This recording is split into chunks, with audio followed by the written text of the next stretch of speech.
大家好，歡迎大家嚟到 My Talk 心理治療室，我係今日大家嘅主持 Angel。咁今日咧好榮幸咧邀請到咧我哋咧 My Voice 心理治療嘅心理治療師，咁啊 Karen，咁就我哋嘅嘉賓。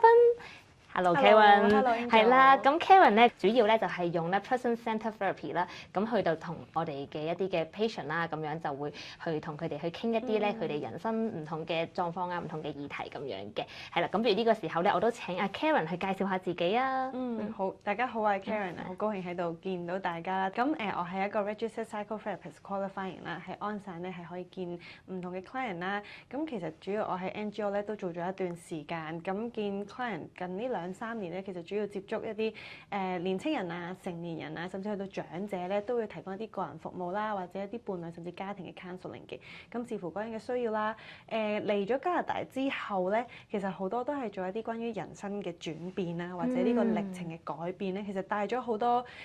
壓力啦，或者叫做anxiety 俾唔同嘅人啊。咁所以而家我見到嘅人除咗本地嘅人士之外，亦都有好多香港嚟嘅移民等等咯。我知 Karen 咁其實除咗喺即係加拿大之外咧，都有好多喺唔同地方國家生活過嘅經驗，係啦。咁所以咧，我諗咧今日呢個 topic 咧就非常之適合啦，係啦。咁今日我哋呢個 topic 咧就係講緊咧就係初級大人同埋高級大人喎。咁我諗咧就係大家嚟到加拿大咧都有一個好深刻嘅體會咧，就係好似每一日咧都喺度不斷去到挑戰自己，不斷去到升級，不斷去到學習點樣成為一個更加高級嘅大人。係啦，就算你覺得呢一刻我好似 OK 喎，但係明天又會有一個新嘅挑戰，係啊，真係好唔容易啊。係咁，所以咧咁啱咧 Karen 喺度，咁加上佢有咁多嘅唔同地方嘅生活啦，同埋咧工作嘅經驗啦，咁都想問下其實我哋成日講初級大人、高級大人，其實係啲乜嘢嚟嘅咧？其實呢個 term 近年喺網絡上面好 hit 啊，即係大家咧都會用18歲呢個界線啦，我哋所謂成年咗嘅階段啦，但係仍然咧仲會有啲人覺得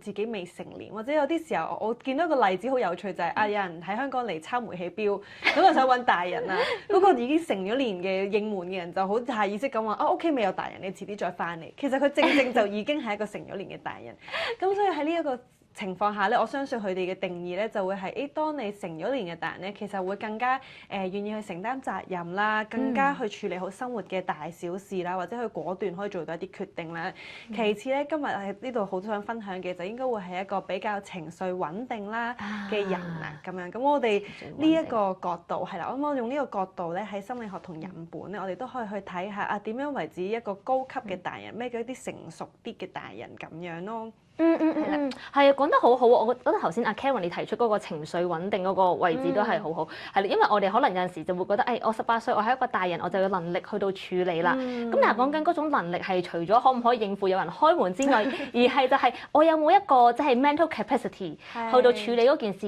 而我係覺得我係有信心。咁我就想問下咁如果係咁樣講，係咪即係所謂嘅高級大人，其實佢厲害在邊咧？係咪厲害在佢有一個好穩定嘅內核？係啦，情緒好穩定咧，定係點樣咧？其實我哋喺發展心理學上邊咧，有個叫 emergent adulthood 嘅情況啦。講緊喺18至29歲，甚至一個更長嘅時間入邊咧，其實人亦都係發展緊去一個成年嘅心理階段啊。即係講緊好多嘢都要探索啦，包括就係身份啦、工作啦、關係啦，甚至一啲好重要嘅人生價值觀，甚至慢慢變成一啲經濟獨立。其實呢啲階段，我相信甚至我同你啦，都仍然係探索緊點樣先至係自己好需要嘅嘢。咁未探索到或者探索緊咧，絕對唔係代表自己有幾高級低級啦，反而就係純粹簡單地講。我哋仍然喺呢個過程入邊，其實一個好高級嘅大人啊，所謂係邊度比較叻咧咁樣，咁可能好簡單就係話，佢比較獨立，佢冇乜情緒，好冷靜咁樣。但係其實人又點會冇情緒啊？即係啱啱揸車過嚟都見到塞車，你都會覺得好煩躁啊，敏陣點解會咁樣？咁絕對唔係因為我哋冇情緒咯，而係一個所謂高級啲嘅大人咧，其實係能夠可以去理解自己點解會有咁嘅情緒啦，俾到一份接納啦，同埋可以去了解到，我應該點樣去做，去回應呢啲情緒，令到呢件事係能夠有幫助咁樣去回應，而唔係用一啲壓抑啦、逃避啦，甚至係俾情緒牽住我哋走嘅方向。咁呢個亦都係我哋講一個成熟嘅人咧，唔係因為佢唔會唔開心、唔會崩潰，其實係因為佢知道自己點解會崩潰咯。我覺得 Karen 你講得好好，就係嗰種我可唔可以接納到我嘅情緒，我可唔可以消化到，我明白到自己，而令到我自己去知道點解我有呢個決定，同埋點解會做呢樣嘢。係啊，即係我覺得呢個都係即係唔容易嘅喎。係啊，同埋其實你一路聽咧，會覺得佢同你本性係好違反，即係你本性梗係想逃避一啲唔好嘅嘢啊！點解我仲要花心機時間去接納、去理解自己咧？咁樣啱啊啱啊，同埋你亦都令我諗起就係我哋好似移咗民之後咧，有陣時就會喺度諗啊，我究竟呢個決定係咪啱嘅咧？即係人性就係逃避，我覺得好難啊，係啊，咁同埋我會覺得就係一種感覺，就係好似變翻初級大人一樣。我又喺即係可能喺香港咁即係大家話大唔大話細唔細啦，係啦，咁咧呢個階段咧就我開始建立咗好多嘢，開始穩定我嘅經濟，穩定我嘅 social circle， 我嘅家庭，我嘅生活。咁但係嚟到之後，好似要重新建立喎，點解會呢種感覺嘅咧？係啊，喺香港咧，我哋有好多嘢都好熟悉啦。嚟到我諗大家都經歷一個問題就係，咦，點解以前做到嘅嘢而家做唔到咧？點解明明咁簡單？甚至揾工明明 send 咗 CV 就應該有人覆啦。加拿大唔係喎咁樣。其實我哋除咗講緊一啲好外在一啲文化啦，我當就算水土不服嘅嘢之外咧，其實講緊原本喺香港所謂嘅成熟，都係建構喺一個你好成熟嘅空間、好成熟嘅環境，你有一份安全感啦，有份自信啦，令到你其實都有信心去面對生活上唔同嘅嘢。嚟到呢度咧，其實並唔係個能力喪失啊，而係你完全喺一個新嘅地方，甚至叫做陌生嘅環境啦，未必個個一定係嚟過外國先至會移民有啲人可能就係執好行李，第一次就嚟到加拿大呢個領土啦咁樣。其實就係呢一個將自己擺喺陌生嘅環境入邊，淨止係你要探索係你都要承認其實我失去緊喺香港嘅一啲身份，我脫離緊一啲角色嘅轉變啦。以前喺香港可能我哋做人個女，嚟到呢度我哋就要成長，甚至開始學做人哋嘅伴侶、媽媽咁樣。咁其實呢啲角色嘅轉變亦都會帶嚟好多問題，而好多移民咧嘅人，包括我自己啦，都會去諗。我要堅強啊！我做咗呢個決定，我唔可以後悔啦。我唔想令自己或者屋企人失望等等呢一啲諗法咧，其實變相我哋就要 keep 住提自己，硬著頭皮不斷去做。我哋冇一個空間咧去承認其實自己去軟弱，咁亦都令到自己慢慢會有所謂嘅適應嘅歷程上面有啲唔舒服啦，覺得大壓力，覺得焦慮等等。係，哇！你真係講咗好多我嘅共鳴出嚟啊，Karen，真係太犀利啦！我都真係好認同，就係嗰一種就係承認嗰種無力感，係好反常理嘅，就係我好努力，但係其實我同時又好無助，係啦。但係我點樣接納自己呢一種狀態，而令到我可以繼續去向前？即係我覺得呢個係一個好唔容易嘅狀況咯。而我哋壓力一大又會。即係點解我又會喺度諗，就係我哋就會好想嬲，我哋好想逃避，好想去走。咁其實係點解又會係咁嘅咧？其實好多時候壓力大咧，我哋個大腦咧都有一定嘅 function 喺度啦。即係我哋人類都 develop 咗咁多年，我哋大腦其實好自然咧就會好想保護我哋。咁我哋覺得唔舒服有危機嘅時候，佢哋都會好想幫我哋去逃離呢一啲危機，進入咗一啲好警覺嘅狀態。咁其實亦都係等於我哋好似不斷去幫自己孭一啲盔甲咁樣。以為我哋建立好多盔甲，可以抵擋外界嘅一啲唔開心啊情緒啊，但係其實咧，我哋係慢慢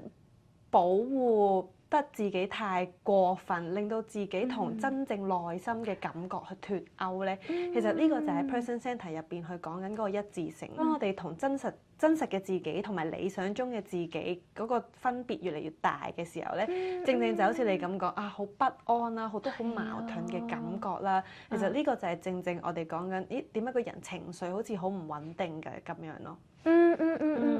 係啊，即係我諗，即係嗰種矛盾就係嗰種不安、唔舒服嗰種情緒，係啦。咁樣咧，咁但係你咁樣講，頭先你講到就係一致性啦。我諗即係一致性點樣好重要，但係其實又好難㗎喎。如果我做一個高級嘅大人，我係咪就係代表即係我又一定要係從內到外要做一個好堅強、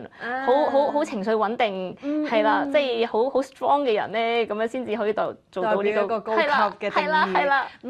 係啊，其實堅唔堅強、獨唔獨立咧，好多時候都係外在俾我哋嘅條件啦，甚至我哋會有一種喺 person centre 入邊講啊，我哋一啲價值嘅條件 conditions of worth 啊，我必須要堅強，佢先會愛我。我必須要做好先至唔會令人哋失望。其實呢一啲咧，亦都令到我哋不斷去，好似頭先咁講，加重咗我哋自己嘅盔甲，令到我哋睇唔到自己嘅內心。咁成熟嘅定義係咩咧？絕對唔係話必須要不斷堅強，永遠獨立，永遠都唔去麻煩別人啦。其實就係講緊都想去有個空間俾自己去聽到內心嘅需要。係啦，需要嘅時候就承認，呢一刻我想有人同我坐喺度傾下偈，呢一刻我想有人同我一齊行，呢一刻我真係需要休息，哪怕一日又好，2日都好，其實都係承認自己內心有一種不安同埋軟弱喺呢度咯。咁真正成熟嘅大人咧，我認為或者喺 person centre 嘅角度啦，其實唔係要有幾叻咯，而係去講緊我可唔可以真正去聆聽到自己嘅諗法，令到自己嘅諗法同我哋嘅做法咧係比較多啲一致。當一致可以提升嘅時候，嗰個不安亦都會慢慢減低。係，我覺得 Karen 你講得好好，即係講得好舒服啊！即係令我覺得係，即係我諗就係你講到嗰個重點就係唔單止接納自己做得好嘅地方，就係接納自己都係我係一個人啊，我係一個不足嘅地方，我係一定會有不足，我係一定有一個成長嘅空間，我係一定，我而家呢刻係可以做得唔好，係啦，即係我唔需要變係一個完美。有陣時我哋都會成日想諗緊，我哋點樣做完美啊？點樣做好啲啊？我哋係咪夠好啦？做得係，但係有時就係接納自己，可能依家呢刻唔得。咁咪就係俾個空間俾自己咯。咁但係咁，我又想問下，咁對你嚟講啦，作為一個治療師啦，咁你覺得成長其實係一樣係乜嘢嘅嘢咧？係咪即係代表我哋要成長成為一個更加堅強、更加好嘅人，還是係真係我哋可以有一個穩定嘅情緒去到接受自己我就係現在咁樣嘅狀態？即係對你嚟講，成長係一個乜嘢嘅概念咧？其實我哋好相信咧，每個人都有一啲叫做自我實現嘅傾向啊，即係講緊人咧原本就係會想去成長，人原本咧就係想去發揮自己嘅潛力嘅，係啊。咁作為一個治療師咧，其實喺呢個過程入邊咧，我哋都好主張去同嗰個人去傾，其實對你嚟講，成熟係代表啲乜嘢？每一個人成熟嘅定義唔一樣啦，嗰個定義都唔係我喺度加諸喺你身上啊，我會可能去真係去了解 Angel 嘅世界，去理解 Angel，點解對你嚟講成熟原來係咁樣嘅咧？原來你屋企經歷過呢啲嘢，你嘅人生經歷過呢啲嘢，令到你呢一刻覺得成熟必須係堅強啊！原來呢個係你嘅定義，咁我哋會好想去了解呢個定義背後嘅一啲原因咁樣咯。咁對我自己嚟講咧，成熟背後嘅定義，我諗我都會用能夠去理解同埋接納自己為一個好大嘅基礎啦。因為其實當我哋相信人係會不斷去成長去進步嘅時候咧，其實亦都要接受就係當然成長嘅路唔係一條平步上嘅直線啦。即係大家經歷過讀書、公開試、揾工、跌宕，咁其實人生基本上就係你好難去預測究竟有冇一條好啱嘅公式反而係當你個人成熟，變得有彈性，變得 open-minded 嘅時候，嗰份自信亦都會嚟到就係，可能前邊會覺得唔安全，但係我有冇信心去行呢一條路咧？我有冇信心喺低谷下邊，其實我仍然可以穩守住一啲屬於自己嘅價值，去堅持自己相信嘅嘢。咁我覺得長大或者成熟就係有呢啲嘢喺後邊去支撐住自己去行嗰條未知嘅路咯。